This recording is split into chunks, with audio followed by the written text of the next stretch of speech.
ദൈവ തിരുനാമത്തിന് മഹത്വം ഉണ്ടായിരിക്കട്ടെ. ദൈവത്തിന്റെ അളവറ്റ കൃപയാണ്. ഇന്ന് ഈ ചൊവ്വാഴ്ച ദിവസം നമുക്ക് ഒരിക്കൽ കൂടെ ദൈവസന്നിധിയിൽ കടന്നു വന്നിരിപ്പാൻ, അവന്റെ വചനം പഠിക്കുവാൻ ദൈവം നമുക്ക് കൃപ ചെയ്തു, നമ്മളെ സഹായിച്ചു. ദൈവം വലിയവനാകയാൽ, അവൻ നമ്മെ അറിയുന്നവനാകയാൽ, നാം ആയിരിക്കുന്ന ഇടത്തെയും സാഹചര്യങ്ങളെയും നമ്മൾ കടന്നു പോകുന്ന വഴികളെയും എല്ലാം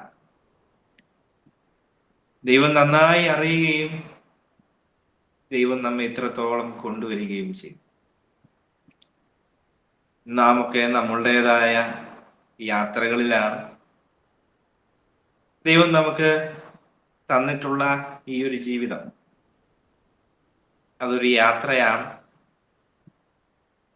ഈ യാത്രയിൽ ദൈവം ഓരോരോ സമയങ്ങളിൽ, ഓരോരോ ഇടങ്ങളിൽ ദൈവം ചില നിയോഗങ്ങൾക്കായി നാം ഓരോരുത്തരെയും ആക്കി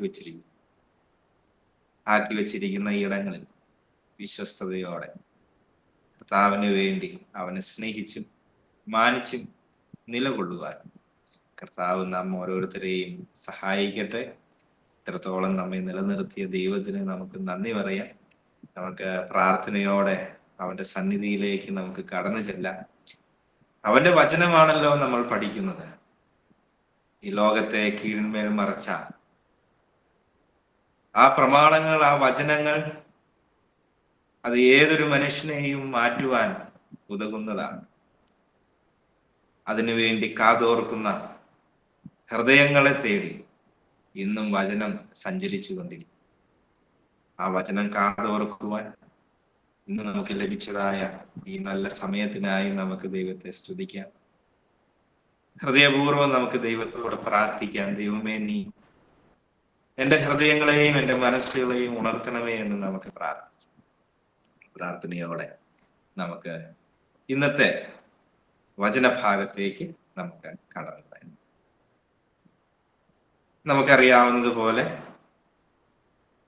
എബ്രായ ലേഖനമാണല്ലോ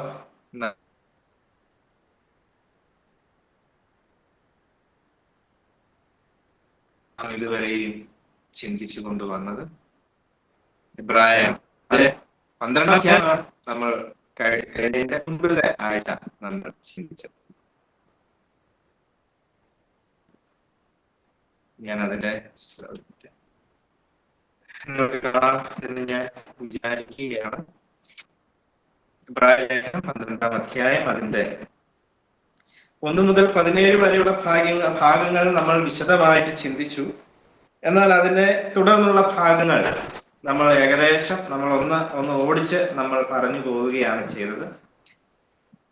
എബ്രായ ലേഖനം 12 അധ്യായം നമുക്ക് പ്രത്യാശ നൽകുന്ന ഒരു ഭാഗമാണ്. 12 അധ്യായം അതിലെ വചനങ്ങളും അതിലെ ആശയങ്ങളും നമ്മുടെ ജീവിതത്തിന് പ്രചോദനം നൽകുന്നതും പ്രത്യാശ നിർഭരവുമാണ് ഈ അധ്യായം. അതിന്റെ 1 മുതൽ 4 വരെയുള്ള ഭാഗങ്ങളിൽ നമ്മൾ ചിന്തിച്ചു. നാം വിശ്വാസത്തിന്റെ ഒരു ഓട്ടം നമുക്ക് ഉണ്ട് എന്ന് നാം ചിന്തിച്ചു. നമുക്കെല്ലാവർക്കും വെച്ചിട്ടുള്ള ഒരു ഓട്ടം, ഒരു റേസ്. പിന്തിരിയാൻ നമുക്ക് സാധിക്കില്ല, വേണ്ടെന്ന് വെക്കുവാൻ നമുക്ക് കഴിയില്ല, മടുത്തു എന്ന് പറഞ്ഞ് മാറിപ്പോകുവാൻ നമുക്ക് സാധിക്കില്ല. ഈ ഓട്ടം നാം ഓരോരുത്തരും മുന്നോട്ട് ഓടേണ്ടതാണ്. വിശ്വാസത്തിന്റെ ഒരോട്ടം. നമുക്ക് മുന്നമേ ധാരാളം വിശുദ്ധന്മാർ ഈ ഓട്ടത്തിന്റെ ഭാഗഭാക്കായതാണ്. ഇന്ന് അവർ നമുക്ക് ചുറ്റും നിൽക്കുന്നു, നമുക്ക് പ്രചോദനമായി നിൽക്കുന്നു. ആ ഒരു ഓട്ടം എപ്രകാരം ഓടണം എന്നുള്ളത് നമ്മൾ 1 മുതൽ 4 വരെയുള്ള ഭാഗങ്ങളിൽ നമ്മൾ വായിച്ചു. 5 മുതൽ 11 വരെയുള്ള വാക്യങ്ങളിൽ ദൈവത്തിന്റെ ശിക്ഷണം, അതിന്റെ പ്രത്യേകതകൾ എന്തൊക്കെയാണ് എന്ന് നമ്മൾ 5 മുതൽ 11 വരെയുള്ള വാക്യങ്ങളിൽ വായിച്ചു. ദൈവത്തിന്റെ ശിക്ഷണം ദൈവം നമ്മെ സ്നേഹിക്കുന്നു എന്നുള്ളതിന്റെ ഒരു തെളിവാണ്. നാം അവന്റെ മകനാണ്, മകളാണ് എന്നുള്ളതിന്റെ തെളിവാണ് ദൈവത്തിന്റെ ശിക്ഷ. തുടർന്ന് 12-ാം വാക്യം മുതൽ 17-ാം വാക്യം വരെ ആത്മീയമായ ഊർജ്ജസ്വലതയെ നാം പ്രാപിക്കുകയും അത് പുതുക്കേണ്ടതിൻ്റെയുമായ ആവശ്യകത എന്ത് എന്ന് അവിടെ നമുക്ക് കാണുവാനായിട്ട് സാധിക്കും. വീണ്ടും നാം 18-ാം വാക്യം മുതലാണ് നമ്മൾ പറഞ്ഞു വന്നത്. നമുക്ക് ആ ഭാഗങ്ങളിലേക്ക് നമുക്ക് ഇന്ന് കൂടുതലായി നമുക്ക് കടന്നു ചെല്ലാം.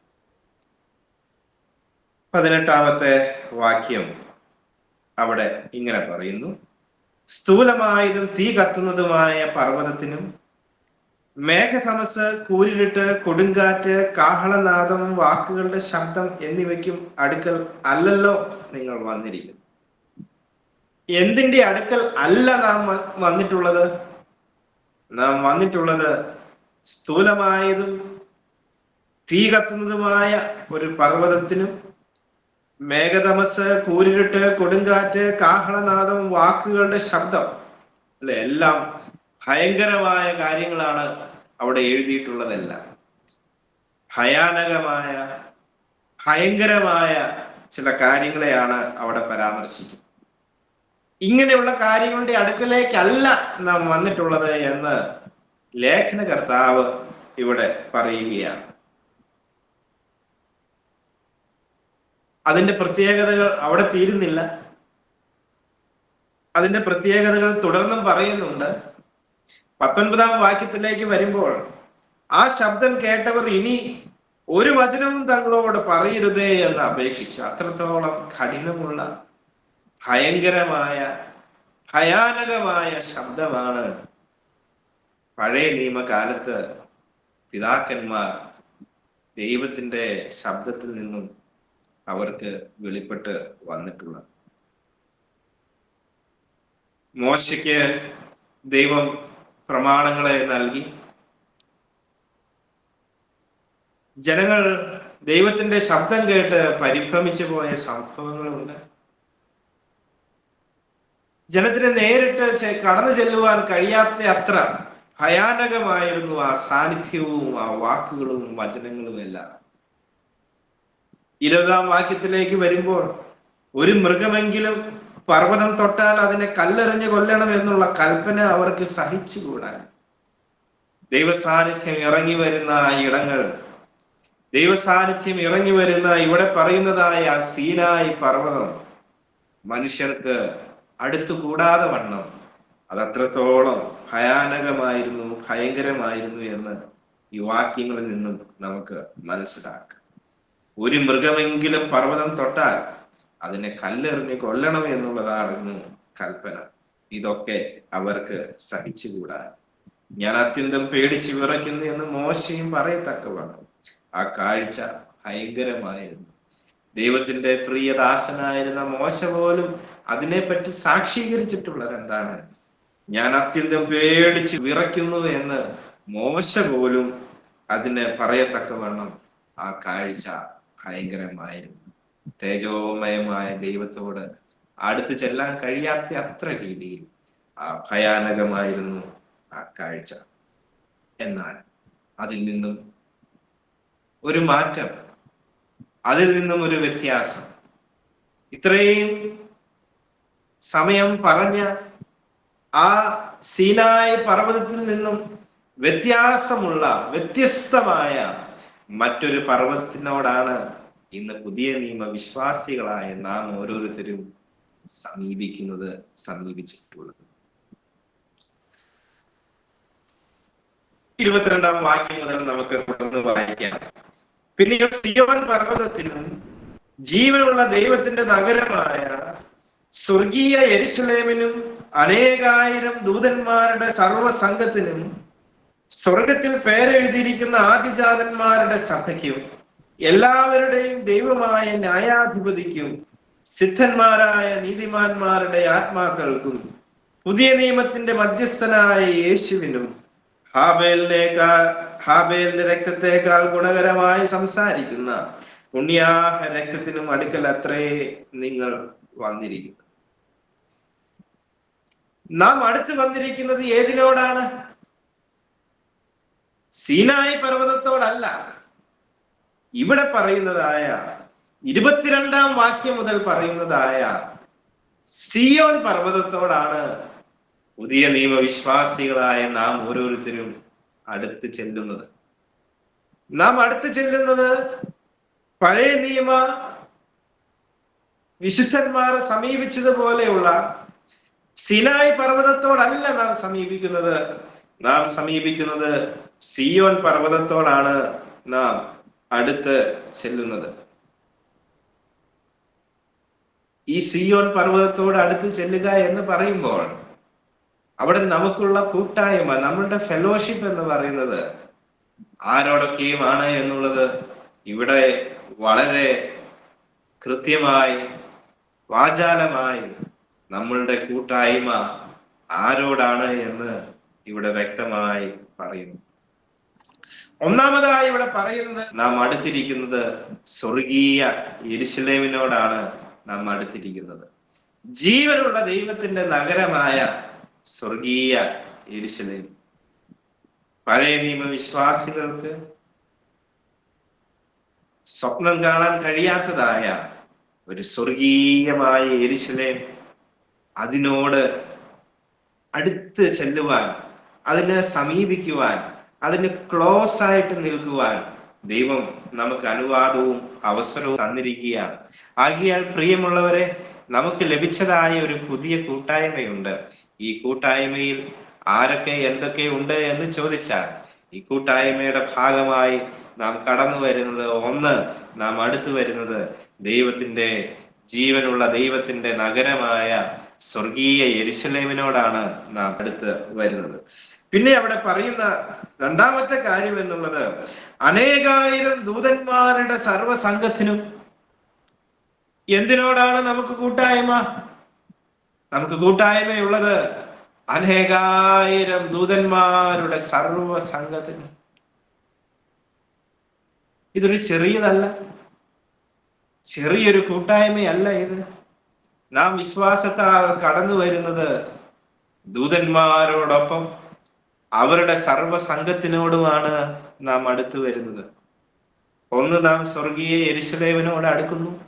രണ്ട്, നാം അനേകായിരം ദൂതന്മാരുടെ സർവസംഘത്തിനോടും നാം അടുക്കുന്നു.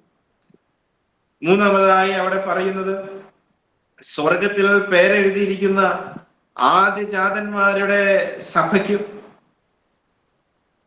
ആദിജാതന്മാരുടെ സഭ പുതിയ നിയമവിശ്വാസികളെയാണ് ഇവിടെ സൂചിപ്പിക്കുന്നത്. പ്രിയമുള്ളവരെ, ഞാനും നിങ്ങളും അനുഭവിക്കുന്നതായി ഈ കൂട്ടായ്മ, അത് പുതിയ നിയമ വിശുദ്ധന്മാരുടെ, സ്വർഗത്തിൽ പേരെഴുതിയിരിക്കുന്ന ആദിജാതന്മാരുടെ സഭയ്ക്കും എന്ന് പറഞ്ഞാൽ പുതിയ നിയമവിശ്വാസികളുടെ ആ സംഘത്തിനോടാണ് നാം അടുത്ത് വരുന്നത്. തുടർന്ന് അവിടെ പറയുന്നു, എല്ലാവരുടെയും ദൈവമായ ന്യായാധിപതിക്കും സിദ്ധന്മാരായ നീതിമാന്മാരുടെ ആത്മാക്കൾക്കും എന്ന് അവിടെ പറയുന്നു. എല്ലാവരുടെയും ദൈവമായ ന്യായാധിപതി, ന്യായാധിപനായ, നീതിയോടെ ന്യായപാലനം ചെയ്യുന്നവനായ ദൈവത്തോട് അടുത്തു ചെല്ലുവാൻ, അവനോട് കൂട്ടായ്മ ആചരിക്കുവാൻ, സകലത്തെയും സൃഷ്ടിച്ച സൃഷ്ടാവായ ദൈവത്തിനോട് നമുക്ക് കൂട്ടായ്മ ആചരിക്കാൻ സാധിക്കുമോ? പുതിയ നിയമവിശ്വാസികളായ നമുക്ക് ലഭിച്ചിട്ടുള്ള സൗഭാഗ്യങ്ങളിൽ ഒന്നാണത്. പഴയ നിയമകാലത്ത് വിറയലോടെ വിറച്ചു നിന്ന് കണ്ടിരുന്ന കാര്യങ്ങൾ ഇവിടെ നമുക്ക് അടുത്ത് നിന്ന് വീക്ഷിപ്പാൻ, അടുത്ത് ചെന്ന് മനസ്സിലാക്കുവാൻ, അടുത്തേക്ക് ചെല്ലുവാൻ, കൂട്ടായ്മ ആചരിപ്പാൻ നമുക്ക് ഓരോരുത്തർക്കും അവസരം ലഭിച്ചിരിക്കുകയാണ്. എല്ലാവരുടെയും ദൈവമായ ന്യായാധിപതിയായവന്, അവനോട് കൂട്ടായ്മ ആചരിപ്പാൻ നമുക്ക് ഓരോരുത്തർക്കും അവൻ അവസരവും ഭാഗ്യവും തന്നിരിക്കുകയാണ്. ദൈവത്തോട് മാത്രമല്ല, സിദ്ധന്മാരായ നീതിമാന്മാരുടെ ആത്മാക്കൾക്കും. ഏതാണ് ഈ സിദ്ധന്മാരായ നീതിമാന്മാരുടെ ആത്മാക്കൾ? പഴയ നിയമ വിശ്വാസികളെയാണ് ഇവിടെ ഉദ്ദേശിക്കുന്നത്. വിശ്വാസത്തിലേക്ക് കടന്നു വരുന്നവരായ നാം ഓരോരുത്തർക്കും കൂട്ടായ്മയുള്ളത്. ദൈവത്തോട് നമുക്ക് കൂട്ടായ്മയുണ്ട്. ആ സ്വർഗീയ യെരൂശലേമിനോട് നമുക്ക് കൂട്ടായ്മയുണ്ട്. അതോടൊപ്പം ദൂതന്മാരുടെ സർവ്വസംഘത്തിനോടും നമുക്ക് കൂട്ടായ്മയുണ്ട്. പഴയ നിയമ സിദ്ധന്മാരായ നീതിമാന്മാരുടെ ആത്മാക്കൾക്കും പഴയ നിയമ വിശ്വാസികളോടും നാം ഓരോരുത്തർക്കും കൂട്ടായ്മയുണ്ട് എന്ന് ഇവിടെ വളരെ വ്യക്തമായി നമ്മളോട് പറയുകയാണ്. ന്യായാധിപതിക്കും സിദ്ധന്മാരായ നീതിമാന്മാരുടെ ആത്മാക്കൾക്കും. അടുത്തത്, പുതിയ നിയമത്തിന്റെ മധ്യസ്ഥനായ യേശുവിനും. എന്തിനോടാണ് നാം സമീപിച്ചിരിക്കുന്നത്? നാം യേശുവിനോടാണ് സമീപിച്ചിരിക്കുന്നത്. ആരാണ് യാശു? അവൻ പുതിയ നിയമത്തിന്റെ മധ്യസ്ഥനാണ്. ദൈവത്തിനും നമുക്കും ഇടയിൽ നിന്ന് നമുക്ക് വേണ്ടി മധ്യസ്ഥത യാചിക്കുന്ന, നമുക്ക് വേണ്ടി ഒരു മീഡിയേറ്റർ ആയിട്ട് നിൽക്കുന്ന ആ യേശുവിനോട് നമുക്ക് കൂട്ടായ്മയുണ്ട്. അവന്റെ അടുക്കലേക്കാണ് നാം കടന്നു വരുന്നത്. മാത്രമല്ല, അടുത്തതായി പറയുന്നു, ഹാബേലിന്റെ രക്തത്തെക്കാൾ ഗുണകരമായി സംസാരിക്കുന്ന പുണ്യാഹ രക്തത്തിനും അടുക്കൽ അത്രേ നാം വന്നിട്ടുള്ളത്. പാപങ്ങളെ ക്ഷമിക്കുന്ന, പാപമോചനം നൽകുന്ന ആ പുണ്യാഹ രക്തത്തിന്റെ അടുക്കലേക്കാണ് നാം കടന്നു വന്നിട്ടുള്ളത്. അത് ഹാബേലിന്റെ രക്തത്തെക്കാൾ ഗുണകരമായ ഒരു രക്തമാണ്. ഹാബേലിന്റെ രക്തത്തിന് ആരുടെയും പാപം ക്ഷമിക്കാൻ സാധിച്ചിരുന്നില്ല. അത് നീതിക്ക് വേണ്ടി കരഞ്ഞുകൊണ്ടിരുന്ന രക്തമായിരുന്നു എങ്കിൽ, നീതിക്ക് വേണ്ടി നിലവിളിച്ച രക്തമായിരുന്നു എങ്കിൽ, ഇവിടെ നമ്മളുടെ പാപങ്ങളുടെ ക്ഷമയ്ക്ക് വേണ്ടി ഒഴുക്കപ്പെട്ട ഒരു രക്തം. ഇപ്പൊ നമ്മൾ വായിച്ചത്, ഹാബേലിന്റെ രക്തത്തെക്കാൾ ഗുണകരമായി സംസാരിക്കുന്ന പുണ്യാഹ രക്തത്തിനും അടുക്കലേക്ക് അത്രേ നാം വന്നിട്ടുള്ളത്. പ്രിയമുള്ളവരെ, നമ്മളുടെ കൂട്ടായ്മ അത്രത്തോളം വിലയുള്ളതാണ്, വിലപിടിപ്പുള്ളതാണ്. പഴയ നിയമ വിശുദ്ധന്മാർക്ക് സ്വപ്നം കാണാത്ത, അടുത്ത് ചെല്ലാൻ കഴിയാത്ത, ഭയത്തോടെ മാത്രം നോക്കിക്കൊണ്ടിരുന്ന കാര്യങ്ങൾ നമുക്ക് ഇത്രയും അടുത്ത് വന്ന് സൗമ്യമായി, ശാന്തമായി നമുക്കിതിനോടൊക്കെ അടുത്ത് വരുവാൻ ദൈവം നമുക്ക് സൗഭാഗ്യം നമ്മുടെ ജീവിതത്തിൽ നമുക്ക് ഒരുക്കി. പ്രിയമുള്ളവരെ, ഏതാണ് ഈ കൂട്ടായ്മ? ഇതിനാണ് പറയുന്നത്, സിയോൻ പർവ്വതത്തോടാണ് നാം അടുത്ത് വന്നിരിക്കുന്നത്, സീനായി പർവ്വതത്തോടല്ല. ഏകദേശം മോശയുടെ കാലത്ത് ഈ രണ്ട് പർവ്വതങ്ങളെയും താരതമ്യം ചെയ്യുമ്പോൾ ഏകദേശം 380 കിലോമീറ്ററിന്റെ വ്യത്യാസമുണ്ട് സീനായി പർവ്വതത്തിനും സിയോൻ പർവ്വതത്തിനും. സീനായി പർവ്വതത്തിൽ നിന്നും 240 മൈൽ അഥവാ 380 കിലോമീറ്റർ അപ്പുറത്താണ് സിയോൻ പർവ്വതം സ്ഥിതി ചെയ്യുന്നത്. യെരൂശലേമിലാണ് സിയോൻ പർവ്വതം സ്ഥിതി ചെയ്യുന്നത്. പ്രിയമുള്ളവരെ, നാം അടുത്ത് വന്നിട്ടുള്ളത് സീനായി പർവ്വതത്തിലേക്കല്ല, നാം അടുത്ത് വന്നിരിക്കുന്നത് സിയോൻ പർവ്വതത്തിലേക്കാണ് നാം അടുത്ത് വന്നിട്ടുള്ളത്. എന്താണ് അതിന്റെ പ്രത്യേകത? നാം വായിച്ചു, അതെ, ദൈവത്തിന്റെ നഗരമായ സ്വർഗീയ യെരൂശലേം, അനേകായിരം ദൂതന്മാരുടെ സർവസംഘം, സ്വർഗത്തിൽ പേരെഴുതിയിരിക്കുന്ന ആദ്യജാതന്മാരുടെ സഭ, 4 എല്ലാവരുടെയും ദൈവമായ ന്യായാധിപതി, 5 സിദ്ധന്മാരായ നീതിമാന്മാരുടെ ആത്മാക്കൾ, 6 പുതിയ നിയമത്തിന്റെ മധ്യസ്ഥനായ യേശു, 7 ഹാബേലിന്റെ രക്തത്തെക്കാൾ ഗുണകരമായി സംസാരിക്കുന്ന പുണ്യ രക്തം. ഇത്രയും കാര്യങ്ങളുടെ അടുക്കലേക്കാണ് പുതിയ നിയമ വിശ്വാസികളായ നാം ഓരോരുത്തരും കടന്ന് വന്നിട്ടുള്ളത്. പ്രിയമുള്ളവരെ, ആയതിനാൽ 25-ാം വാക്യത്തിലേക്ക് നമ്മൾ കടന്നു വരുമ്പോൾ, അരുളി ചെയ്യുന്നവനെ നിരസിക്കാതിരിപ്പാൻ നോക്കുവിൻ. ഭൂമിയിൽ അരുളി ചെയ്തവനെ നിരസിച്ചവർ തെറ്റി ഒഴിയാതിരുന്നു എങ്കിൽ സ്വർഗത്തിൽ നിന്ന് അരുളി ചെയ്യുന്നവനെ നാം വിട്ടുമാറിയ എത്രയാണ്. ഇത്രയും ശ്രേഷ്ഠമായ ഒന്നിനോടാണ് നാം ഓരോരുത്തരെയും സമീപിച്ചിരിക്കുന്നു എന്നുള്ളത് കൊണ്ട് ഒരു മുന്നറിയിപ്പാണ് ഇവിടെ നമ്മൾ വായിച്ചു കേട്ടത് എന്താണ് നമുക്കുള്ള മുന്നറിയിപ്പ്? എന്താണ് സ്വർഗീയമായ ആ അരുളപ്പാട്? എന്താണ്? അരുളി ചെയ്തവനെ നിരസിക്കാതിരിപ്പാൻ നോക്കുവിൻ. നാം എന്ത് ശ്രദ്ധിക്കണം? ഏത് കാര്യത്തിൽ നാം സൂക്ഷ്മത വയ്ക്കണം? അരുളി ചെയ്ത കാര്യത്തെ നിരസിക്കാതിരിപ്പാൻ നാം സൂക്ഷിക്കണം. ഭൂമിയിൽ അരുളി ചെയ്തവനെ നിരസിച്ചവർ തെറ്റി ഒഴിയാതിരുന്നു എങ്കിൽ, അഥവാ ഭൂമിയിൽ അരുളി ചെയ്ത മോശയെ നിരസിച്ചവർ അവർ തെറ്റി ഒഴിയാതെ ഇരുന്നു. അവർ അതിനെ തെറ്റിച്ചപ്പോൾ അവരുടെ മേൽ ശിക്ഷ വന്നു. ഭൂമിയിൽ അരുളി ചെയ്ത മോശയെ പോലും അതിനെ അവഗണിച്ചവർ, അവർക്ക് ശിക്ഷ അവരുടെ മേൽ വന്നു എങ്കിൽ, തുടർന്ന് പറയുന്നത്, സ്വർഗത്തിൽ നിന്ന് അരുളി ചെയ്യുന്നവനെ നാം വിട്ടുമാറിയാൽ എത്രയറിയും. ആരാണ് സ്വർഗത്തിൽ നിന്നും അരുളി ചെയ്യുന്നത്? കർത്താവായ യേശു ക്രിസ്തു ആണ് സ്വർഗത്തിൽ നിന്നും അരുളി ചെയ്യുന്നത്. ഭൂമിയിൽ അരുളി ചെയ്തവനെ നിരസിച്ചവർ തെറ്റി ഒഴിയാതെ ഇരുന്നുവെങ്കിൽ, സ്വർഗത്തിൽ നിന്നും അരുളി ചെയ്യുന്നവനായ യേശുവിനെ നാം വിട്ടുമാറിയാൽ അത് എത്രയധികം ശിക്ഷ നമുക്ക് വരുത്തി വെക്കും എന്നുള്ളത് ഇവിടെ കൃത്യമായി പറയുക. അരുളി ചെയ്തവനെ നിരസിക്കാതെ നാം സൂക്ഷിക്കും. യേശു അരുളി ചെയ്ത കാര്യങ്ങൾക്ക് നാം വില കൊടുക്കണം.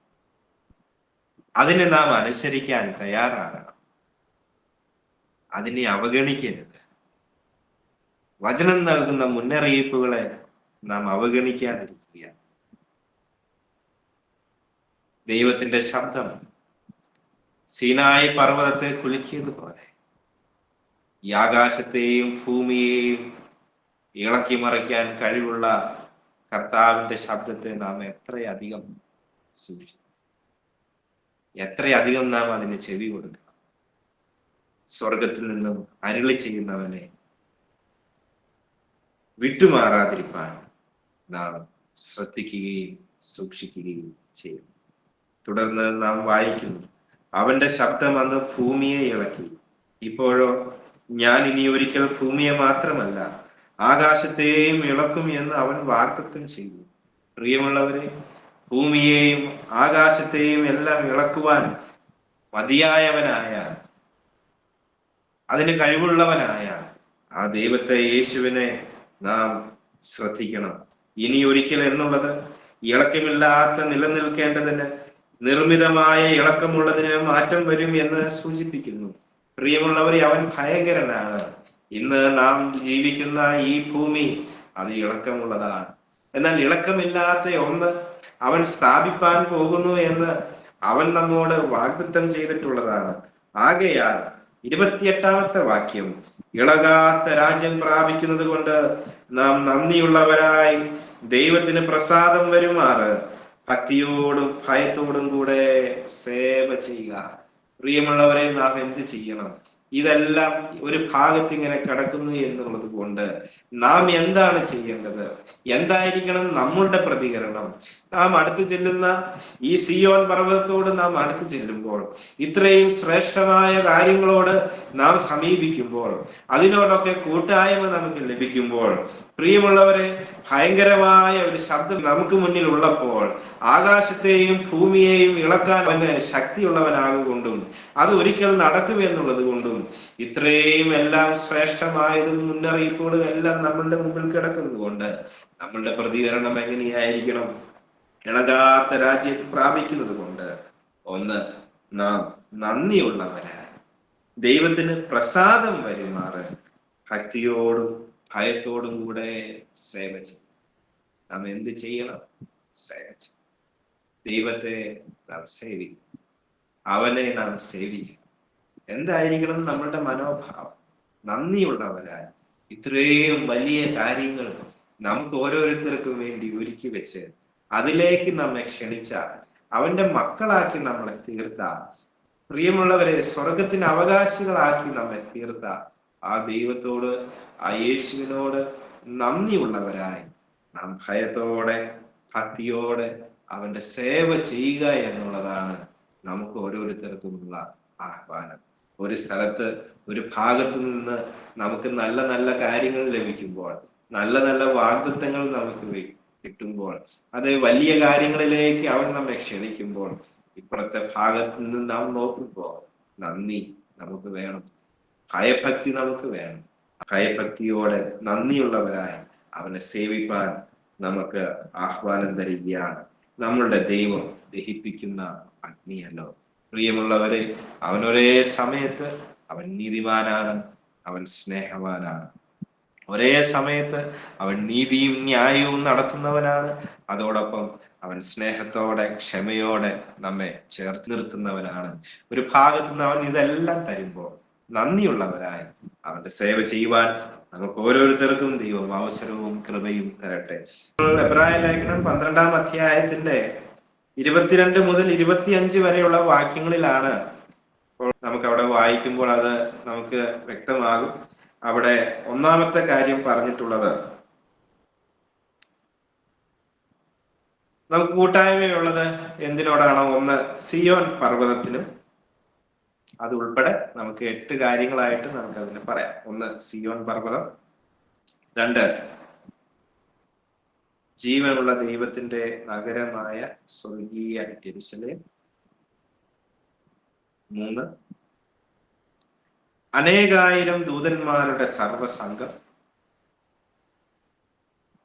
4, സ്വർഗത്തിൽ പേരെഴുതിയിരിക്കുന്ന ആദ്യജാതന്മാരുടെ സഭ. 5, എല്ലാവരുടെയും ദൈവമായ ന്യായാധിപതി. 6,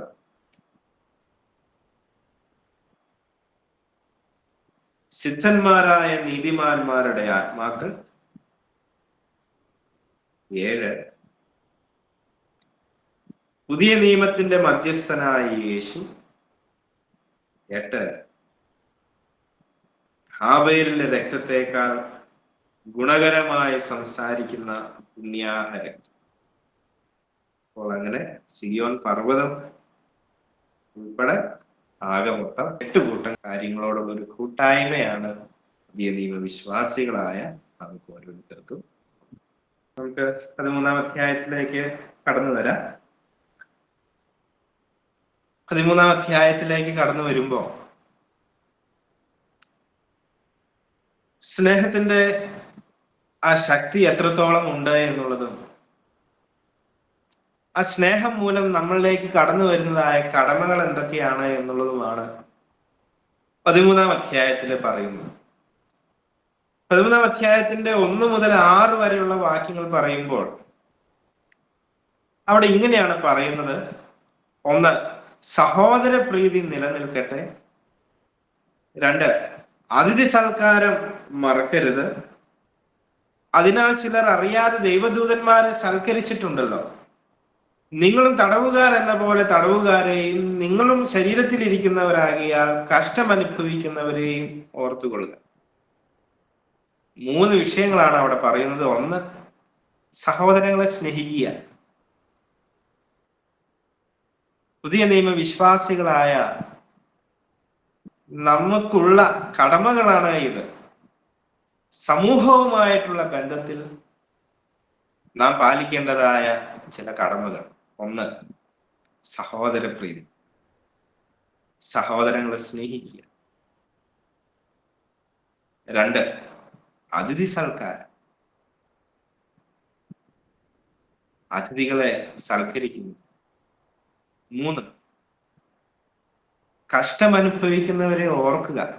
നമ്മൾ ഇംഗ്ലീഷില് എംപതി എന്നുള്ളൊരു പദമുണ്ട്. സിമ്പതി ഉണ്ട്, എമ്പതി ഉണ്ട്. എമ്പതി എന്ന് പറഞ്ഞിട്ടുണ്ടെങ്കിൽ അല്ലെ, സിമ്പതി നമുക്കറിയാം. സിമ്പതി എന്താണ്? നമുക്ക് മറ്റൊരാളോട് തോന്നുന്ന അനുകമ്പയാണ് സിമ്പതി എന്ന് പറയുന്നത്. എന്നാൽ ഇവിടെ എമ്പതി എന്ന് പറഞ്ഞാൽ മറ്റൊരുവന്റെ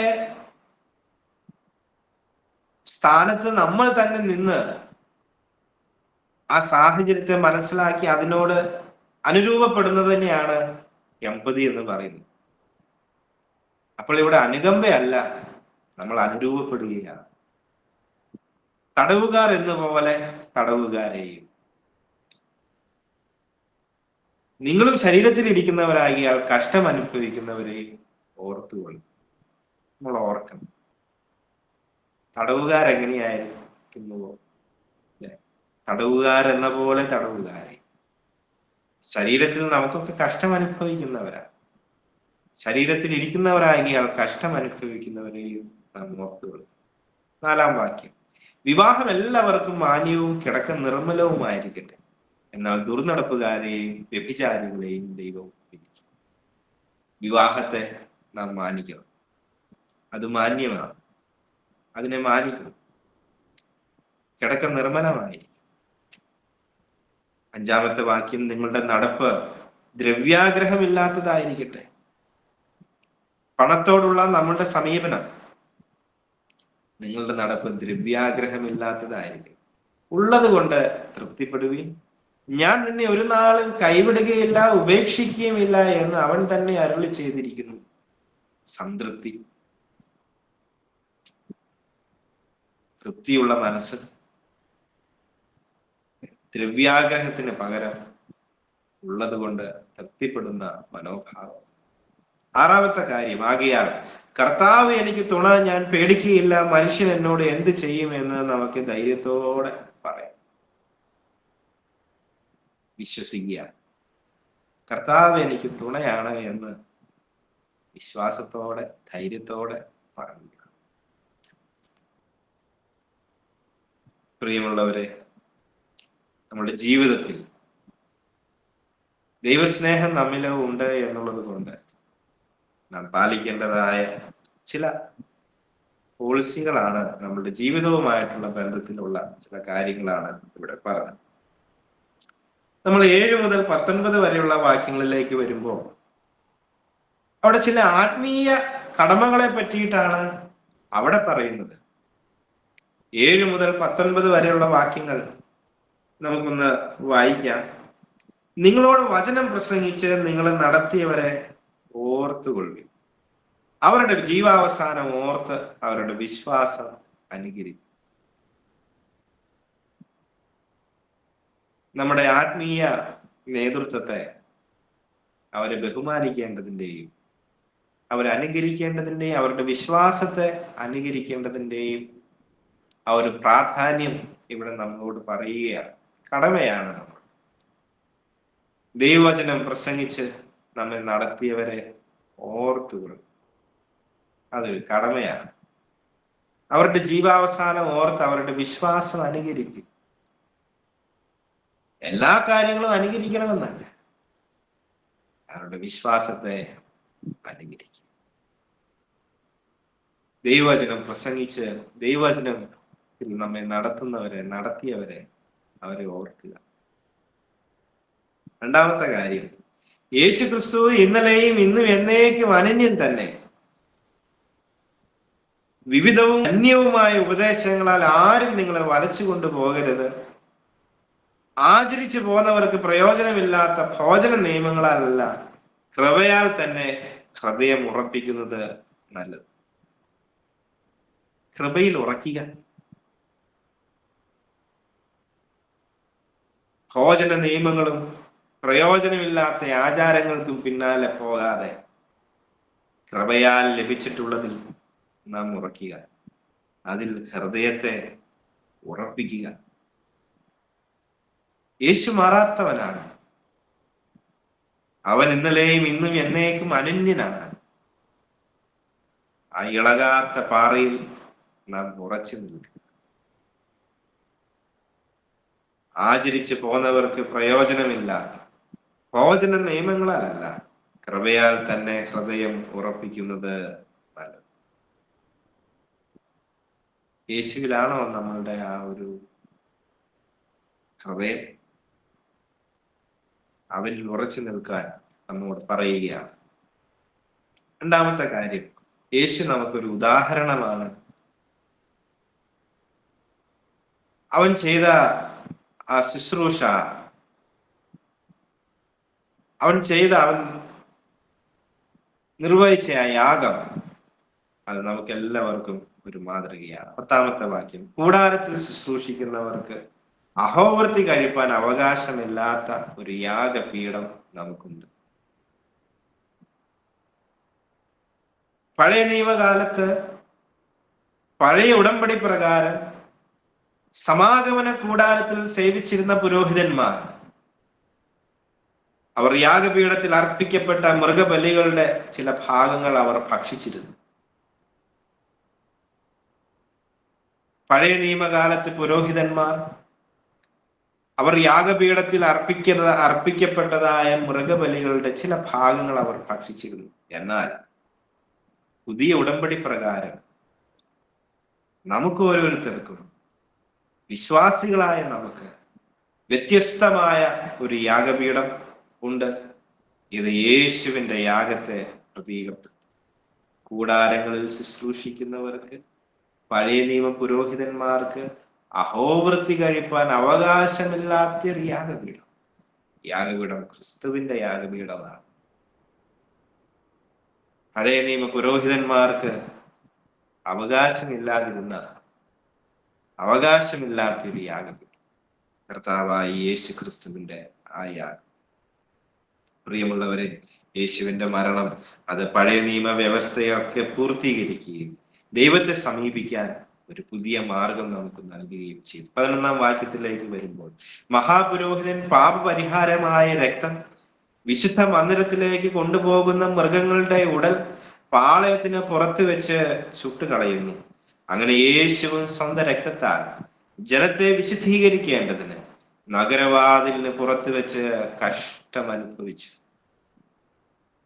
ഈ വാക്യം അത് പഴയ നിയമ യാഗ ആ രീതിയെ പറ്റിയിട്ടുള്ളതാണ്. പ്രത്യേകിച്ച് ആ പാപപരിഹാര ദിനത്തിലെ ആചാരങ്ങളെയാണ് ഇവിടെ പരാമർശിക്കുന്നത്. അപ്പോൾ അന്ന് മഹാപുരോഹിതൻ എന്താണ് ചെയ്യുന്നത്? പാപപരിഹാരമായി രക്തം എങ്ങോട്ടേക്ക് കൊണ്ടുപോകുന്നു? വിശുദ്ധ മന്ദിരത്തിലേക്ക് കൊണ്ടുപോകുന്നു. എന്നാൽ അതെടുത്ത മൃഗങ്ങളുടെ ഉടലോ മറ്റു ഭാഗങ്ങളോ അത് പാളയത്തിന്റെ പുറത്ത് അത് ചുട്ടുകളയുകയാണ് ചെയ്യുന്നത്. പാപപരിഹാരത്തിനുള്ള ഒരു മാർഗമായി ബലിമൃഗങ്ങളുടെ രക്തം വിശുദ്ധ മന്ദിരത്തിലേക്ക് കൊണ്ടുപോകും. അല്ലെ, അതൊരു ശുദ്ധീകരണ ആ ഒരു പ്രോസസ്സിലേക്ക് അത് കൊണ്ടുപോകും. എന്നാലും ഈ മൃഗങ്ങളുടെ ശരീരഭാഗങ്ങൾ ഭക്ഷിക്കുകയോ പാളയത്തിനുള്ളിൽ സൂക്ഷിക്കുകയോ ചെയ്യില്ല. അത് അവ പുറത്ത് കത്തിച്ച് സമൂഹത്തിൽ നിന്ന് നീക്കം ചെയ്യുകയാണ് അത് ചെയ്യുന്നത്. എബ്രായ ലേഖനത്തിന്റെ പശ്ചാത്തലത്തിൽ യേശുക്രിസ്തുവിന്റെ യാഗത്തിന് സമാന്തരമായി ഈ ആചാരം ഉപയോഗിക്കുന്നു. അവന്റെ ക്രൂശ് മരണമാണ് പാളയത്തിന് പുറത്ത് സംഭവിച്ചത്. പ്രിയമുള്ളവരെ, അവിടെ നമ്മൾ മനസ്സിലാക്കേണ്ട ഒരു കാര്യം, 11-ാമത്തെ വാക്യം ഞാൻ ഒന്നും കൂടെ മഹാപുരോഹിതൻ പാപപരിഹാരമായ രക്തം വിശുദ്ധ മന്ദിരത്തിലേക്ക് കൊണ്ടുപോകുന്ന മൃഗങ്ങളുടെ ഉടൽ പാളയത്തിന് പുറത്ത് വെച്ച് ചുട്ടുകളയുന്നു. അങ്ങനെ യേശുവും സ്വന്തം രക്തത്താൽ ജനത്തെ വിശുദ്ധീകരിക്കേണ്ടതിന് നഗരവാതിലിന് പുറത്ത് വെച്ച് കഷ്ടം അനുഭവിച്ചു. ആകിയാൽ നാം അവന്റെ നിന്ന ചുമന്നുകൊണ്ട് പാളയത്തിന് പുറത്ത് അവന്റെ അടുക്കലേക്ക് ചെല്ലും. പാളയത്തിന് പുറത്ത് വെച്ച് ഉടൽ ചുട്ടുകളയും. പഴയ നിയമകാലത്ത് അത് അങ്ങനെയാണ്. എന്നാൽ പുതിയ നിയമത്തിലേക്ക് വന്നപ്പോൾ എന്ത് സംഭവിച്ചു? പാളയത്തിന് പുറത്ത് വെച്ച് യേശുവും സ്വന്തം രക്തത്താൽ ജനത്തെ വിശുദ്ധീകരിക്കേണ്ടതിന് നഗരവാതിലിന് പുറത്ത് വെച്ച് കഷ്ടമനുഭവിച്ചു. യേശു കഷ്ടമനുഭവിച്ചു. അത് എവിടെ വെച്ചാണ് എന്നുള്ളത് പ്രസക്തമാണ്, ഏറ്റവും പ്രസക്തമാണ്. നഗരവാതിലിന് പുറത്ത് വെച്ചിട്ടാണ് യേശു ക്രിസ്തു അവൻ കഷ്ടം അനുഭവിച്ചത്. ഏതാണ് ഈ നഗരവാതിൽ? യെരുശലേം നഗരത്തിൽ വെച്ചല്ല അവൻ കഷ്ടം അനുഭവിച്ചത്, അവൻ ക്രൂശിക്കപ്പെട്ടത്. അതിന്റെ പുറത്താണ് ആ ക്രൂശ് മരണം സംഭവിച്ചത്. പാളയത്തിന് പുറത്ത് ആ ഉടൽ ചുട്ടുകളയും പോലെ യേശുവിനെ യെരുശലേം നഗരത്തിന്റെ പുറത്ത് കൊണ്ടുപോയി നാം ഓരോരുത്തരുടെയും പാപത്തിന്റെ പരിഹാരമായി നമ്മെ ശുദ്ധീകരിക്കേണ്ടതിന് പാളയത്തിന് പുറത്ത് വെച്ച് അവൻ ക്രൂശിക്കപ്പെട്ടു. പ്രിയമുള്ളവരെ, പാപപരിഹാരത്തിനുള്ള ആ രക്തം അത് ദൈവത്തിന്റെ സന്നിധിയിൽ സ്വർഗത്തിൽ അത് നമുക്ക് വേണ്ടി അത് കാഴ്ചയായി അടയ്ക്കപ്പെട്ടു. എന്നാൽ അവന്റെ ഉടലും അവന്റെ ദേഹവും അത് പാളയത്തിന് പുറത്ത് വെച്ച് അത് ചൊരിയപ്പെടുകയാണ് ഉണ്ടായത്. ആകയാൽ നാം അവന്റെ നിന്ന ചുമന്നുകൊണ്ട് പാളയത്തിന്റെ പുറത്ത് അവന്റെ അടുക്കലേക്ക് ചെല്ലുക. ഇന്ന് നാം എവിടെയാ പോകേണ്ടത്? എവിടെയാ നാം ചെല്ലേണ്ടത്? പാളയത്തിന് പുറത്ത് നമുക്ക് ഓരോരുത്തർക്കും വേണ്ടി രക്തം ചീന്തി ക്രൂശിൽ കിടക്കുന്ന ഒരു കർത്തനുണ്ട്. അവന്റെ അടുക്കിലേക്കാണ് നാം ചെല്ലേണ്ടത്. നഗരവാതിലിന് പുറത്ത് വെച്ച് അവൻ കഷ്ടം അനുഭവിച്ചു. പ്രിയമുള്ളവരെ, ഗോൽഗോഥായി അതേ യെരുശലേം നഗരത്തിന്റെ വെളിയിൽ വെച്ച് അവൻ കഷ്ടത അനുഭവിച്ചു. ആകയാൽ നാം അവന്റെ നിന്ന ചുമന്നുകൊണ്ട് പാളയത്തിന് പുറത്ത് അടുത്ത് ചെല്ലുക. പ്രിയമുള്ളവരെ, പലപ്പോഴും നമുക്ക് ദൈവത്തെ ഹൃദയപരമായി നമുക്ക് കണ്ടുമുട്ടണമെങ്കിൽ പല ആചാരങ്ങളുടെയും പുറത്ത് വന്നെങ്കിൽ മാത്രമേ, വ്യവസ്ഥാപിതമായ പലതിൻ്റെയും പുറത്ത് വന്നെങ്കിൽ മാത്രമേ ആ കഷ്ടത, ആ നിന്ന ചുമന്നുകൊണ്ട് പാളയത്തിന്റെ പുറത്ത് വന്നെങ്കിൽ മാത്രമേ ആ ദർശനം നമുക്ക് ലഭിക്കൂ. ഇവിടെ പറയുന്നു, പാപപരിഹാര ദിവസത്തിൽ രക്തം അകത്തേക്ക് വിശുദ്ധ മന്ദിരത്തിലേക്ക് കൊണ്ടുപോകും, എന്നാൽ ഉടൽ പുറത്ത് വെച്ച് ചുട്ടുക. ഇത് തന്നെയാണ് യേശുവിന്റെ കാര്യത്തിലും സംഭവിച്ചത്. ആ യാഗത്തിനും ഇത് തന്നെയാണ് സംഭവിച്ചത്. യാഗവസ്തു യേശുവായിരുന്നു. അവന്റെ രക്തം സ്വർഗത്തിൽ കാഴ്ചയായി അർപ്പിക്കപ്പെട്ടു. അവന്റെ ഉടൽ നഗരവാതിലിന് പുറത്ത്, പാളയത്തിന് പുറത്ത് നമുക്ക് ഓരോരുത്തർക്കും വേണ്ടി അത് തൂക്കപ്പെട്ടു. പ്രിയമുള്ളവരെ, ആകയാൽ നാം അവന്റെ നിന്ന ചുമന്നുകൊണ്ട് പാളയത്തിന്റെ പുറത്ത് അവന്റെ അടുക്കിലേക്ക് ചെല്ലുക. പഴയ ഉടമ്പടിയുടെ ആചാരങ്ങളും വിശ്വാസത്തെ തടസ്സപ്പെടുത്തുന്ന ലൗകിക ബന്ധങ്ങളും ഉപേക്ഷിച്ച് വ്യക്തിപരമായ ത്യാഗം ആവശ്യമായി വന്നാൽ അതുപോലും കൊടുത്ത് വിശ്വാസത്തിൽ നാം ഉറച്ചു നിൽക്കുക. പ്രിയമുള്ളവരെ, വെല്ലുവിളികൾ നിറഞ്ഞതാണ് ഈ യാത്ര. പാളയത്തിന്റെ പുറത്തേക്കാണ് ഈ യാത്ര. നഗരവാതിലിന് പുറത്താണ് ഈ യാത്ര. വെല്ലുവിളികൾ നിറഞ്ഞതാണ്, വ്യവസ്ഥകൾക്കെതിരായി നിൽക്കുന്നതാണ്. എന്നാൽ അതിൻ്റെ അപ്പുറത്ത് ആ നിന്ന ചുമന്നുകൊണ്ട്, ആ പരിഹാസം ചുമന്നുകൊണ്ട് പാളയത്തിന്റെ പുറത്ത് അവൻ നിൽക്കുന്നുണ്ട്. പാളയത്തിന് പുറത്ത് നിൽക്കുന്നവന്റെ അടുക്കലേക്ക് ചെല്ലുവാനാണ് നമ്മെ ഇവിടെ ആഹ്വാനം ചെയ്യുന്നത്. അവൻ പുറത്താക്കപ്പെട്ടു, യേശു നിന്ദിക്കപ്പെട്ടു, അവൻ നഗരവാതിൽക്കൽ നിന്ന് പുറത്താക്കപ്പെട്ടു. അവിടെ വെച്ച് അവനെ ക്രൂശിച്ചു. ആ പുറത്താക്കപ്പെട്ടവന്റെ പിന്തുടർച്ചക്കാരാണ് നാം. പുറത്താക്കപ്പെടുമ്പോൾ നമ്മെ ചേർത്ത് നിർത്തുന്ന, നാം അടുത്ത് ചെല്ലുന്നു യേശുവിനോടാണ് എന്ന് നാം വിസ്മരിക്കുന്നു. തുടർന്ന് നമ്മൾ അതിന്റെ 14-ാമത്തെ വാക്യം വായിക്കുമ്പോൾ, ഇവിടെ നമുക്ക് നിലനിൽക്കുന്ന നഗരമെല്ലാം വരുവാനുള്ളത് അത്രേ നാം അന്വേഷിക്കുന്നത്. അതുകൊണ്ട് അവൻ മുഖാന്തരം നാം ദൈവത്തിന് അവന്റെ നാമത്തെ ഏറ്റുപറയുന്ന ആദരഫലം എന്ന സ്തോത്രയാഗം ഇടവിടാതെ അർപ്പിക്കുക. ഇന്ന് നമുക്ക് വേറെ യാഗങ്ങളൊന്നും ഇല്ല. ഇന്ന് നാം ഒരു മൃഗത്തിന്റെയും ബലി അർപ്പിക്കേണ്ടതില്ല. ഇന്ന് നാം ഒരു മൃഗത്തിന്റെയും രക്തം യാഗമായി കൊടുക്കേണ്ട ആവശ്യമില്ല. ഇന്ന് ആദരഫലം എന്ന ആ സ്തോത്രയാഗം, ആദരഫലം എന്ന ആ സ്തോത്രയാഗം, മൃഗബലിക്ക് പകരം നാം ദൈവത്തെ സ്തുതിക്കുക. യേശുവിലുള്ള വിശ്വാസം നാം പരസ്യമായി പ്രഖ്യാപിക്കുക. ആത്മീയ യാഗങ്ങളെ അർപ്പിക്കുവാനാണ് ഇവിടെ വിശ്വാസികളായ നമ്മെ ഓരോരുത്തരെയും വിളിക്കുന്നത്. 16-ാമത്തെ വാക്യം, നന്മ ചെയ്യുവാനും കൂട്ടായ്മ കാണിപ്പാനും മറക്കരുത്. ഈ വക യാഗത്തിലല്ലോ ദൈവം പ്രസാദിക്കുന്നത്. പ്രിയമുള്ളവരെ, മറ്റ് യാഗങ്ങളെ പറ്റിയിട്ട് നന്മ ചെയ്യുക, കൂട്ടായ്മ കാണിക്കുക.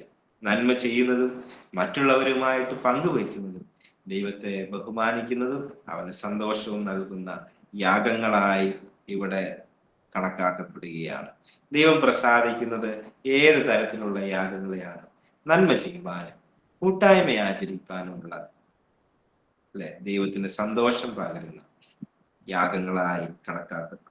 ഉള്ളവരെ, നമ്മളുടെ വാക്കുകളിൽ മാത്രമല്ല, നമ്മളുടെ പെരുമാറ്റങ്ങളിലും നമ്മളുടെ ജീവിതത്തിലും അത് പ്രതിഫലിക്കണം എന്നുള്ളതാണ് ഇവിടെ പറയുന്നത്. വീണ്ടും നമ്മൾ 17-ാമത്തെ വാക്യത്തിലേക്ക് വരുമ്പോൾ, നിങ്ങൾ നടത്തുന്നവരെ അനുസരിച്ച് കീഴടങ്ങിയിരിക്കുകയും അവർ കണക്ക് ബോധിപ്പിക്കേണ്ടവരാകയാൽ നിങ്ങളുടെ ആത്മാക്കൾക്ക് വേണ്ടി ജാഗരിച്ചിരിക്കുന്നു. ഇത് അവർ ഞെരുങ്ങിക്കൊണ്ടല്ല, സന്തോഷത്തോടെ ചെയ്യുവാൻ ഇടവരുത്തുകയും അല്ല, ഞാൻ നിങ്ങൾക്ക് നന്നല്ല. നേതൃത്വവുമായിട്ടുള്ള ബന്ധത്തിൽ നാം ശ്രദ്ധിക്കേണ്ട ഒരു കാര്യമാണ് ഇവിടെ പരാമർശിക്കുന്നത്. ആത്മീയ നേതൃത്വവുമായിട്ട് നമ്മൾ ഇടപഴകുമ്പോൾ അവർ നേതൃത്വം നമ്മെ നടത്താൻ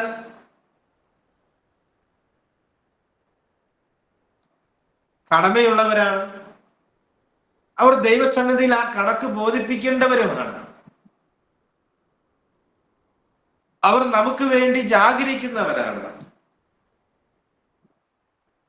ആയതുകൊണ്ട് അവർക്ക് ആ കാര്യം ഞെരുക്കത്തോടെ ചെയ്യുവാൻ ഇടവരാതെ, അവർക്കത് സന്തോഷത്തോടെ ചെയ്യുവാൻ ഇടവരുത്തും. ആരിടവരുത്തണം? ശിഷ്യന്മാർ ഇടവരുത്തണം, വിശ്വാസികൾ ഇടവരുത്തണം. ഞെരുങ്ങിക്കൊണ്ട് ആ ശുശ്രൂഷ ചെയ്യുവാനല്ല, അത് സന്തോഷത്തോടെ ചെയ്യുവാൻ. അവർ ദൈവസന്നിധിയിൽ കണക്ക് ബോധിപ്പിക്കേണ്ടവരാണ്. അവർ നമ്മുടെ ആത്മാക്കൾക്ക് വേണ്ടി ജാഗരിക്കുന്നവരാണ്. അവരെ അനുസരിച്ച് കീഴടങ്ങിയിരിക്കുകയും അവർക്ക് അവരുടെ ഡ്യൂട്ടി സന്തോഷത്തോടെ ചെയ്യുവാൻ അതിനുള്ള ഒരു ഇട നമ്മൾ കൊടുക്കുക. അപ്പോ ഈ വാക്യം വിശ്വാസികളെ അവരുടെ ആത്മീയ നേതാക്കളെ ബഹുമാനിക്കാനും അവരെ വിശ്വസിക്കാനും പ്രോത്സാഹിപ്പിക്കുന്നതാണ്. കാരണം അവർ സമൂഹത്തെ നയിക്കാനുള്ള ഒരു ഉത്തരവാദിത്വം അവർ വഹിക്കുന്നു. കൂടാതെ അവരുടെ നേതൃത്വത്തിന് അവർ ദൈവത്തോട് കണക്ക് ബോധിപ്പിക്കേണ്ടവരുമാണ്.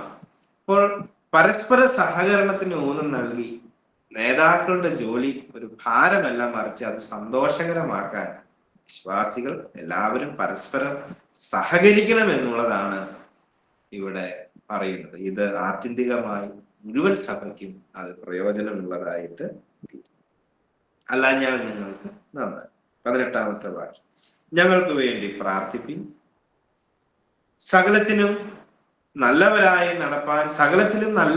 നടപ്പാൻ ഇച്ഛിക്കൊണ്ട് ഞങ്ങൾക്ക് നല്ല മനസാക്ഷി ഉണ്ട് എന്ന് ഞങ്ങൾ ഉറച്ചിരിക്കുന്നു. എന്നെ നിങ്ങൾക്ക് വേഗത്തിൽ വീണ്ടും കിട്ടേണ്ടതിന് നിങ്ങൾ പ്രാർത്ഥിക്കണം എന്ന് ഞാൻ വിശേഷാൽ അപേക്ഷിക്കുന്നു.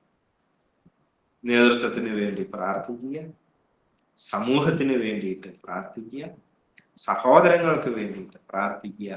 അങ്ങനെ പ്രാർത്ഥനയുടെയും പരസ്പര ബഹുമാനത്തിന്റെയും ബന്ധം കാത്തു സൂക്ഷിക്കാനായിട്ട് നോക്കുക. തുടർന്ന് 20 മുതൽ 28 വരെയുള്ള വാക്യങ്ങൾ അതിന്റെ സമാപന ആശീർവാദമാണ്. 20-ാമത്തെ വാക്യം, നിത്യനിയമത്തിന്റെ രക്തത്താൽ ആടുകളുടെ വലിയടനായ നമ്മുടെ കർത്താവായ യേശുവിനെ മരിച്ചവരുടെ ഇടയിൽ നിന്ന് മടക്കി വരുത്തിയ സമാധാനത്തിന്റെ ദൈവം നിങ്ങളെ അവന്റെ ഇഷ്ടം ചെയ്യുവാൻ തക്കവണ്ണം എല്ലാ നന്മയിലും യഥാസ്ഥാനപ്പെടുത്തി തനിക്ക് പ്രസാദമുള്ളത് യേശു ക്രിസ്തു മുഖാന്തരം നമ്മിൽ നിവർത്തിക്കുമാറാകട്ടെ. അവൻ ഇഷ്ടമുള്ളത് ചെയ്യുവാൻ. ദൈവം നമ്മളുടെ കർത്താവ്, നമ്മളുടെ ഇടയനാണ്. അവൻ നമ്മെ രക്തത്താൽ വീണ്ടെടുത്തവനാണ്. അതുകൊണ്ട് നമ്മുടെ പ്രാർത്ഥന ഇതായിരിക്കട്ടെ: കർത്താവേ, ദൈവമേ, നിന്റെ ഇഷ്ടം ചെയ്യുവാൻ നീ എന്നെ സഹായിക്കണമേ. നിന്റെ ഇഷ്ടം ചെയ്യുവാൻ നീ എന്നെ ബലപ്പെടുത്തണമേ. നിനക്ക് ഇഷ്ടമുള്ള പ്രവൃത്തികൾ ചെയ്യുവാൻ എന്നെ സഹായിക്കണമേ എന്നുള്ള പ്രാർത്ഥന. ദൈവം നമ്മെ വിളിക്കുക മാത്രമല്ല, ആ വിളിക്കപ്പുറത്ത് ആ വിളിക്ക് ആവശ്യമായ കാര്യങ്ങളാൽ അവൻ നമ്മെ സജ്ജരാക്കുകയും ചെയ്യുന്നു.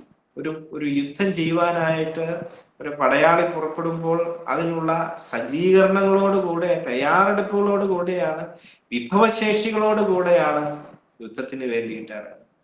കർത്താവിന്റെ ഇഷ്ടം ചെയ്യുവാനും അവനെ പ്രസാദിപ്പിക്കുകയും അവന്റെ വേല ചെയ്യുവാനും ഇങ്ങനെ തന്നെ ദൈവം നമ്മെ വിളിക്കുക മാത്രമല്ല അവൻ ചെയ്യുന്നത്, അവൻ നമ്മെ അതിനു വേണ്ടിയിട്ട് തയ്യാറാണ്. അവൻ നമ്മെ എക്വിപ്പ് ചെയ്യും. സഹോദരന്മാരെ, ഈ പ്രബോധന വാക്യം പുറത്തുകൊള്ളുവിനെന്ന് അപേക്ഷിച്ചു. ചുരുക്കമായിട്ടല്ലോ ഞാൻ എഴുതിയിരിക്കുന്നു. സഹോദരനായ തീമോത്തിയോസ് തടവിൽ നിന്ന് ഇറങ്ങി എന്ന് അറിവിൻ. അവൻ വേഗത്തിൽ വന്നാൽ ഞാൻ അവനുമായി നിങ്ങളെ വന്ന് കാണും. നിങ്ങളെ നടത്തുന്നവർക്ക് എല്ലാവർക്കും സകല വിശുദ്ധന്മാർക്കും വന്ദനം ചൊല്ലുവിൻ. ഇറ്റലിക്കാർ നിങ്ങൾക്ക് വന്ദനം ചൊല്ലുന്നു. കൃപ നിങ്ങളുടെ എല്ലാവരോടും കൂടെ ഇരിക്കുമാറാകട്ടെ. ഒടുവിൽ സമാധാനത്തോടെ ആശീർവാദത്തോടെ ലേഖനം അവസാനിക്കുന്നതായിട്ട് നമുക്ക്. ഒടുവിലത്തെ ആശയം ഇതാണ്: അവന് പ്രസാദമായിട്ടുള്ളത് ചിന്ത, അവന്റെ ഇഷ്ടം ചെയ്യുവാൻ തക്കവണ്ണം എല്ലാ നന്മയിലും യഥാസ്ഥാനപ്പെടുത്തി തനിക്ക് പ്രസാദമുള്ളത് യേശു ക്രിസ്തു മുഖാന്തരം നാം. അതൊരു സമർപ്പണമാണ്. ജീവിതത്തെ ദൈവകരങ്ങളിലേക്ക്, ദൈവത്തിന്റെ ഹിതത്തിന് സമർപ്പിക്കുക. യജമാനൻ എന്താഗ്രഹിക്കുന്നു, യേശു നമ്മളുടെ ജീവിതത്തിൽ നിന്ന് എന്ത് പ്രതീക്ഷിക്കുന്നു, നാം എന്ത് ചെയ്യണമെന്നാണോ ദൈവം ആഗ്രഹിക്കുന്നത്, അത് എന്നിൽ നിറവേറട്ടെ, അത് എനിക്ക് വന്ന് ഭവിക്കട്ടെ, നിന്റെ ഇഷ്ടം പോലെ എനിക്ക് ഭവിക്കട്ടെ. ജീവിതത്തെ സമർപ്പിക്കുമ്പോൾ ആ സമർപ്പണത്തെ ദൈവം വിലയുള്ളതായി കണക്കാക്കും. അവൻ നമ്മെ വിളിക്കുക മാത്രമല്ല, അവൻ നമ്മെ സജ്ജരാക്കുകയും ചെയ്യും. ആയതിനാൽ പ്രിയമുള്ളത്, ശ്രേഷ്ഠതയുള്ള ഒരുപാട് കാര്യങ്ങൾ നാം എബ്രായ ലേഖനത്തിൽ കാണും. നാം അടുത്ത് വന്നിരിക്കുന്ന ചെറിയ കാര്യങ്ങളോടല്ല. യേശു നമുക്ക് വേണ്ടി ചെയ്തത് ചെറിയ കാര്യങ്ങളല്ല. അവൻ നമുക്ക് വേണ്ടി വലിയത് ഒരുക്കി, നമുക്ക് വേണ്ടി കാത്തു സൂക്ഷിച്ചു വെച്ചു. ആയതുകൊണ്ട് നമുക്ക് ദൈവസന്നിധിയിൽ നമ്മൾ തന്നെ വിനയപ്പെടുത്തി ഇന്ന് രാത്രി നമുക്ക് നമ്മളുടെ കണ്ണുകളെ വെച്ച് ദൈവം നമ്മെ വിളിച്ചിരിക്കുന്നത്, നമുക്ക് കൂട്ടായ്മയുള്ളത് എത്ര വലിയ കാര്യങ്ങളോടാണ്. ഒരു വാക്കൊന്നും നന്ദി പറയാമോ? കർത്താവേ, നീ എനിക്ക് വേണ്ടി ചെയ്തതിനെല്ലാറ്റിനും ഞങ്ങൾ നന്ദി പറയുന്നു. നിന്നോട് അടുത്തു വരാൻ ഒരു യോഗ്യതയും ഞങ്ങൾക്കില്ല. കുറെ തെറ്റുകളും കുറെ വീഴ്ചകളും ചെയ്തു പോയ പാപങ്ങളും മണ്ടത്തരങ്ങളും മാത്രമേ ഞങ്ങൾക്ക് കൈമുതലായി. എങ്കിലും ആ സ്വർഗീയ യെരൂശലേമിനോട് അടുത്തു വരാൻ, ആ സിയോൻ പർവ്വതത്തോട് അടുത്തു വരാൻ നീ ഞങ്ങൾക്ക് മുമ്പിൽ തെളിച്ചിട്ട ആ വഴിക്കായി, അതറിയാൻ, മനസ്സിലാക്കാൻ, അതിനോട് ചേർന്ന് വരാൻ ഞങ്ങളുടെ ജീവിതത്തിൽ തന്ന ഭാഗ്യത്തിനായി ഞങ്ങൾ നന്ദി പറയുക.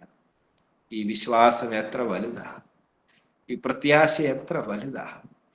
ഇളകാത്തതായ ഒരു രാജ്യം, ഒരു ലോകം ഞങ്ങൾക്ക് വേണ്ടി ഒരുക്കുന്നതിന് ഞങ്ങൾ നന്ദി പറയുക. ഞങ്ങളുടെ ജീവിതത്തെ സമർപ്പിക്കുക. നിന്റെ ഹിതം നീ ഞങ്ങൾക്ക് വെളിപ്പെടുത്തി തരണം. നീ നൽകുന്ന, കാണിക്കുന്ന വഴികളിലൂടെ സഞ്ചരിപ്പാൻ ഞങ്ങളെ സഹായിക്കും. കർത്താവേ, നീ ചെയ്ത യാഗത്തിന് ഞങ്ങൾ നിനക്ക് നന്ദി പറയുന്നു. പാളയത്തിന് പുറത്ത് നിന്നെ കണ്ടെത്തുവാൻ നീ ഞങ്ങളെ സഹായിക്കും. നന്ദി കർത്താവേ. സകലവും യേശുവിൻ നാമത്തിൽ ഞങ്ങൾ താഴ്മയായി സമർപ്പിക്കുന്നു. കൃപയോടെ സ്വീകരിക്കുമാറാകണമേ.